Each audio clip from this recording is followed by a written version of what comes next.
Esta comunicação que eu aqui trago é parte do meu projeto de doutoramento que tem vindo a focar a população de origem europeia no Brasil através dos processos inquisitoriais para traçar-lhe um perfil que depois será comparado com o contexto político, económico, social do Brasil durante esse período para perceber de que forma é que eles se influenciavam mutuamente. E esta comunicação está dividida em duas partes. Numa primeira, eu vou apresentar a fonte, falar um pouco sobre os processos inquisitoriais, quais são as diversas fases que constituem o meu documento, o processo inquisitorial, a fonte principal do meu estudo, e na segunda parte eu trago alguns exemplos daquilo que é possível fazer com dados retirados desta documentação para traçar o tal perfil. Começando então pelo contexto, vou falar apenas um pouco sobre o produtor, do Tribunal de Santo Ofício da Inquisição, que é estabelecido em Portugal em 1536, na Corte de Dom João III, que estava em Évora. No ano seguinte, a Corte passa de Évora para Lisboa, o Tribunal segue esse movimento e funciona aí até 1541, quando o território português na Europa e os territórios ultramarinos são divididos em várias jurisdições entregues aos vários tribunais que vão ser criados, alguns deles, como vemos aqui, com uma esperança de vida bastante curta e, portanto, obrigou a alguns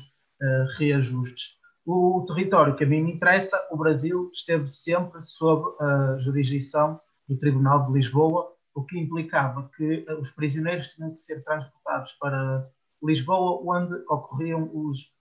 julgamentos. Sob a jurisdição da Inquisição estavam os crimes contra a fé e contra a moral e os costumes, o que apresenta um certo desafio para mim, porque esta documentação não era produção em série, ela produzia-se quando alguém incorria contra a fé, contra a moral e os costumes num determinado espaço e num determinado tempo. Ainda assim, é uma fonte bastante viável para este tipo de estudos, pela riqueza dos dados que recolhe sobre aqueles que aparecem mencionados nos processos, como veremos mais à frente. Um processo inquisitorial não é constituído só pela fase do julgamento, mas tem alguns documentos que são integrados antes, cozidos, portanto, ao documento, e outros que são posteriores à fase de julgamento. Então, ele integra as denúncias, o mandado de captura, a ordem de captura, os testemunhos, o interrogatório, o libelo acusatório, a defesa, o acórdão, a sentença e nos fólios finais, os termos finais assinados pelo réu e os pedidos de comutação da pena, ou seja, de aligeiramento da pena. E então, fazendo este percurso dos processos, começo pelas denúncias, e estas denúncias podiam ser espontâneas e normalmente faziam-se aos parcos, que depois reencaminhavam os denunciantes para alguém das malhas da Inquisição, que daria seguimento à denúncia e, se fosse preciso, instaurava-se um processo. E existia também um encorajamento da autodenúncia, que era feito sobretudo nos períodos de graça, que ocorria, por exemplo, quando um visitador chegava a determinada localidade e em que as pessoas que se autodenunciassem viam como garantia por parte da Inquisição que não sofreriam confisco de bens no decorrer do processo, não seriam expostos a uma sessão de tormento, a famosa sessão de tortura, e não incorreriam na pena de morte como sentença. Analisadas estas denúncias pelos inquisidores, era então produzida uma ordem de captura ou mandado de captura, que segue o modelo que vemos aqui à direita, e também era formulado um modelo para interrogar as testemunhas. E as respostas a estas questões são, para mim, uma das partes mais importantes de um processo, porque, por um lado, alargam o meu universo de estudo, que deixa de focar só os acusados para integrar os milhares de testemunhas que a Inquisição utilizou, mas eles tinham que responder a perguntas como estas que vemos aqui, sobre a naturalidade, a idade, estado civil, estatuto de sangue e ocupação, e o que já me deixa ver aqui, por exemplo, origens, faixas etárias, fazer um perfil ocupacional desta população e, portanto, tem informação que para mim é bastante rica. Pois as testemunhas são então chamadas a prestar os seus depoimentos e todas aquelas pessoas que intervêm na ação da Inquisição, no meu caso no Brasil, são mencionados e dá até para, ao longo do tempo,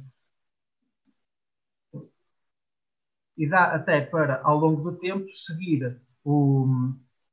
seguir estes bispos, padres, familiares do Santo Ofício, os frades das diversas companhias que atuavam no Brasil e, portanto, aliás, e depois na recolha dos depoimentos dá também para seguir escrivães e notários e dá para fazer às vezes uma história dos percursos que eles seguem. Nos cárceres é possível, por vezes, também detectar alguns carcereiros e são então enviados os depoimentos para Lisboa, juntamente com o prisioneiro, e aqui entram também os homens do mar, que eram responsáveis, sobretudo os mestres da embarcação, por fazer chegar os depoimentos e os prisioneiros aos cárceres em Lisboa. Dá-se então depois uma ratificação dos testemunhos, basicamente para perceber se os primeiros testemunhos recolhidos se mantêm. Temos esta primeira fase do julgamento, que é o interrogatório ao réu, que ocorre ao longo de várias sessões, umas são obrigatórias, outras não. É o caso da sessão dos inventários, em que aqueles que sabem escrever escrevem, é-lhes dado material para escrever, aqueles que não sabem ditam, eles têm que enumerar aqui as suas mercadorias, os seus bens de raiz, bens imóveis e os escravos e converter tudo isto para valores monetários e listar também as suas dívidas e as coletas que têm, portanto, dívidas que são devidas a estes réus. Segue-se a sessão de confissão, que é, no mínimo, uma, e depois pode prolongar, dependendo do que houver a confessar, e há aqueles também que não têm nada a confessar, e a sessão a seguir, a sessão de genealogia, é outra que, para mim, juntamente com os depoimentos das testemunhas, é importantíssima, porque os acusados, os réus, respondiam não só às perguntas feitas às testemunhas, como vimos, sobre as suas origens, as idades, o estado civil, o estatuto de sangue, mas tinham também que dizer qual tinha sido o seu percurso geográfico no decorrer da sua vida, e isto é muito importante para mim, porque permite-me saber que percursos são tomados até chegar ao Brasil e que mobilidade existe também dentro do Brasil. E os réus têm que também listar todos os membros da sua família, dizer os seus nomes e onde é que eles se encontram. Outra parte da documentação para mim é fundamental, porque permite ter acesso à localização dos familiares, saber se eles partem sozinhos, partem acompanhados, quando é que formam família, e, portanto, para mim, esta sessão é também das mais importantes. Seguem-se outras duas, uma geral, outra específica. A geral pretende saber se o réu entende que crime é que cometeu, e a segunda, porque é que ele cometeu esse crime. E depois há a famosa sessão de tormento ou sessão de tortura, que era uma sessão muito rara e que ocorria com o objetivo de obter uma confissão ou de obter uma denúncia quando se suspeitava que mais alguém tinha intervido também neste crime. Mas esta era uma sessão que, apesar de ser muito famosa, era muito, muito rara. Segue-se então a produção de um livelo acusatório pelos inquisidores e o réu vai ratificar este livelo e é dado direito de formar uma defesa. Formando a defesa, ele tem direito a escolher um procurador daqueles que lhe é dado, que são dados como disponíveis, e ele vai produzir as contraditas, ou seja, vai responder aos diversos artigos ou aqueles artigos que acha que deve contestar do livelo acusatório, e pode também nomear testemunhas. Caso nomeie testemunhas, temos aqui, no caso daquelas que estão no Brasil, mais um ano, sensivelmente, de espera na prisão, porque tem que ser feito um formulário, o formulário é enviado para o Brasil, com as perguntas, os depoimentos são recolhidos, tem que voltar a Lisboa, e durante todo este período do processo o réu está preso. Segue-se o acórdão, que determina se o réu é ilibado ou se é condenado. Caso seja ilibado, paga as custas do processo. Se for condenado, vai à auto de fé para conhecer as suas penitências. Depois do julgamento, temos a assinatura, então, do termo de abjuração, com o modelo que vemos aqui do lado direito, e do termo de segredo, em que o réu se compromete a não divulgar nada do que viu ou ouviu, quer nos cárceres secretos da Inquisição, quer durante o julgamento. E depois, nos casos em que há, temos os pedidos de licença para se ausentar da cidade onde foi julgado, ou de comutação, de aligeiramento das penas que ocorriam mais em casos de degredo, e os motivos alegados eram a doença ou a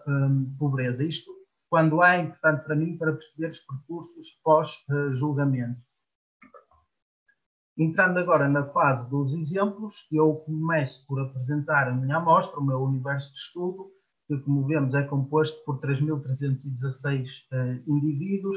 A larga maioria, ou a esmagadora maioria, habitava no Brasil, 5% estavam de passagem, e destes 5%, também a maioria eram homens do mar, que viviam nas cidades e vilas portuárias do reino e que circulavam na rota do Brasil. O meu universo é composto também maioritariamente por homens, apenas 13% de mulheres. Aqui, se por um lado nós sabemos, e a bibliografia nos diz, que a maior parte daqueles que partiam para esta cronologia e para os territórios ultramarinos eram homens, esta discrepância também é justificada pelas diferenças que há no registro de homens em relação às mulheres. As mulheres não só são menos referidas, como quando são referidas, são associadas a um homem, um familiar. E para o caso dos homens isto não acontece, e, portanto, cria-se esta discrepância que aqui vemos, ainda que os homens fossem mais do que as mulheres a sair do reino. Quanto às origens, como vemos do lado esquerdo do ecrã, a maior parte daqueles para os quais eu pude detectar a origem eram nascidos no reino ou então já no Brasil, portanto, primeiras, segundas, terceiras gerações por aí fora. Entre os estrangeiros temos nos primeiros lugares os franceses e os espanhóis. Vale a pena aqui fazer uma nota, porque franceses e espanhóis eram católicos. E a Inquisição e a bibliografia, os autores têm que perceber isto, a Inquisição interessava quer processar, quer usar como testemunha gente que tinha sido batizada como católico. E, portanto, na Inquisição, os estrangeiros vão ser sempre, pelo menos aqueles que aparecem em maior número, vão ser sempre, neste caso, reinos católicos. Depois temos o caso dos Países Baixos, e estas origens concentram-se no período do Brasil holandês, entre 1630 e 1654, em que os holandeses conquistam e administram parte do Nordeste e até do Norte, chegam a ocupar a cidade de São Luís do Maranhão nos primeiros anos da década de 40. Do lado direito vemos a dispersão por localidades das origens daqueles que nasceram no reino. E há uma grande dispersão, e depois temos dois grandes lugares, províncias de concentração, que são o Entre Douro e Minho e a Extremadura. No Entre Douro e Minho, a primazia vai para Viana e o Porto. Como é sabido, tinha um contacto muito intenso com o Brasil. Daqui escoava muita gente de localidades do Entre Douro e Minho, e de Trás-os-Montes e da Beira, que como vemos aqui assinaladas, e tinha também contacto muito forte com o mercado e absorvia muito do açúcar produzido no Brasil. A Extremadura tem uma grande concentração em Lisboa. E isto deve-se, por um lado, ao peso que Lisboa vai adquirindo ao longo do século XVII no contacto que estabelece com o Brasil, que vai em crescendo, e também a um certo desvio daqueles que partiam em direção ao Estado da Índia, que no século XVII conhece uma certa decadência, e esses sim eram mais originários desta zona do reino e começam a partir para o Brasil. E, portanto, há aqui uma grande concentração em Lisboa, que de resto é a cidade com o maior número de origens. O sul do reino, no Alentejo e no Algarve, temos menos menções. Era o território mais ligado à Andaluzia, através de Sevilha, às Índias de Castela, e, portanto, menos ao Brasil. Este próximo exercício, aqui do lado esquerdo, eu procurei organizar o número de menções a indivíduos, e há indivíduos que são repetidos várias vezes ao longo dos anos e dos processos, e isso está aqui patente, mas estão então organizados por períodos de 10 anos por décadas, do século XVII. E o que vemos é que este estudo está muito dependente da ação da Inquisição no Brasil, que vai intensificando no decorrer do século XVII, e isso está aqui visível. A exceção será a década de 1611 a 1620, em que há uma visita inquisitorial, que se produzem mais processos e, portanto, há mais referências, naturalmente. No lado direito, nós vemos os passos de fixação da população que eu pude encontrar, e o que aqui está, sobretudo este domínio do Nordeste, com a Bahia e Pernambuco à cabeça, é uma herança muito clara do que foi o século XVI no Brasil, principalmente as últimas décadas do século XVI. A partir de 1570, a indústria açucareira cresce muito, e ela concentrava-se sobretudo nas capitanias da Bahia e de Pernambuco, e atrai muita gente. E o Nordeste vai se tornar a região da América Portuguesa com mais europeus. Mais a sul temos um claro destaque para o Rio de Janeiro, a capitania, a cidade e o Porto, que vai em crescendo no decorrer do século XVII também, ainda que mais do que demograficamente, ela cresce economicamente, e o seu Porto cresce muito a partir de 1660. Está perfeitamente estabelecido, mantém contactos diretos, frequentes com o reino, e, portanto, recebe muita gente. A norte temos dois grandes polos de fixação, Belém do Pará, São Luís do Maranhão. Ainda assim, houve aqui alguns desafios. Por um lado, a imensidão, a vastidão do território, e o clima tropical, muito típico da região da Amazónia, que dificultava a fixação, e que levou até à coroa e autoridades locais a tentarem adotar uma estratégia de fixação de casais, sobretudo açorianos, e depois há também uma integração mais tardia deste território, que ocorre sobretudo que ocorre na segunda década do século XVII, e que depois se prolonga por várias décadas, com conflitos franceses, holandeses, ingleses e também com indígenas, e portanto nunca vai atingir os valores que atinge, por exemplo, o Nordeste. Este próximo exercício que vemos do lado esquerdo diz respeito à idade média da população à sua primeira menção na documentação. E como podemos ver, para todo o território brasileiro, aqui na quarta coluna, a idade média era de 31,2 anos. Já o Maranhão e o Grão-Pará tinham uma idade média de 33 anos, mais elevada de todas. E como eu dizia, houve aqui uma política de fixação de casais, sobretudo açorianos, ou seja, era gente que partia, como o nome indica, já casado, às vezes com filhos, e, portanto, numa fase ligeiramente mais tardia da sua vida, o que acaba por se refletir aqui neste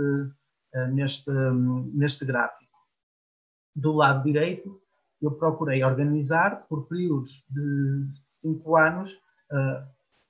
a distância em tempo entre a primeira e última menção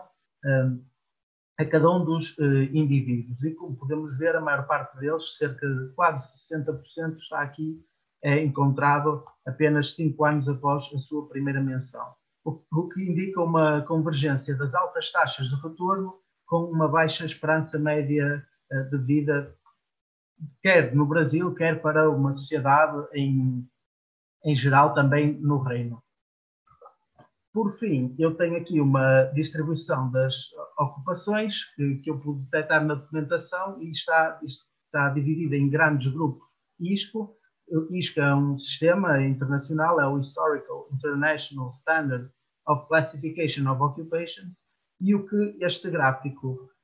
nos indica é uma estratégia muito clara de administração moral e religiosa e missionação do território, e também de necessidade militar para pacificação contra indígenas e disputa territorial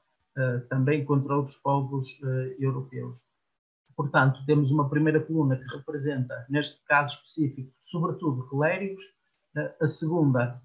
representa os trabalhadores nos serviços, são sobretudo militares. Depois temos um setor secundário da economia, A seguir, os trabalhos de escritório serão os escrivães e os notários, a quem a Inquisição recorre. O trabalho administrativo, os oficiais régios, sobretudo. Os trabalhadores comerciais, é bastante óbvio, principalmente mercadores. O setor primário da economia é composto principalmente por lavradores de cana, e há ainda 6 indivíduos que se dizem sem ofício e um escravo que nasceu em Portugal, no Alentejo, e que foi levado para o Brasil. E como eu creio que o meu tempo está a acabar, resta-me agradecer a todos pela vossa atenção e quero fazer uma menção à infografia que me ajudou na construção da base de dados que eu preenchi, que deu resultados como estes que eu aqui trouxe, e também na produção da cartografia que eu aqui trouxe.